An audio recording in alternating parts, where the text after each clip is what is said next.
Hi, my name is Marco and welcome to the Model G. Today I'll be answering the question, what is Ecom? Ecom is the abbreviation for electronic commerce, which in the context of the fashion industry is online sales of clothing, accessories, or cosmetics. Ecom work is now one of the best ways for models to make money.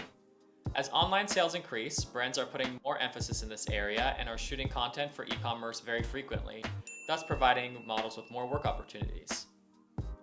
Even though campaigns pay more money for the workday, a model can make much more money total by having a regular client that books them with e-com jobs several times in a month.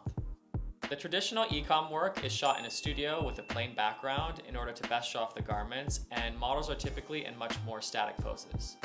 One factor in determining the model's rate for an e-com job is if the images will be recognizable or unrecognizable, meaning if your face will be showing. As you can imagine, the unrecognizable e-com pays much less money, but once again, a high volume of work can make a model more money in the long run and be a more stable source of income than the occasional campaign and lookbook that comes along the way.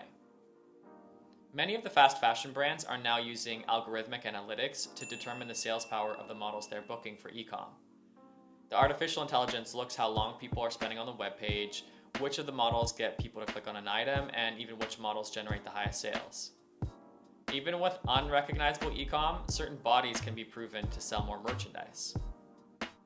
Unlike the fast fashion brands, luxury fashion brands take a less objective approach to which models they book for e-com, most often ones that are closely aligned with the brand's identity and models they've used for other jobs like their runway shows.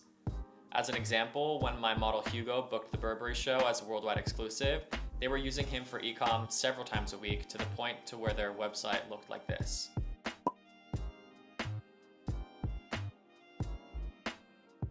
If you have any questions about Ecom, let me know in the comments and subscribe for more videos like this in the future. Thank you.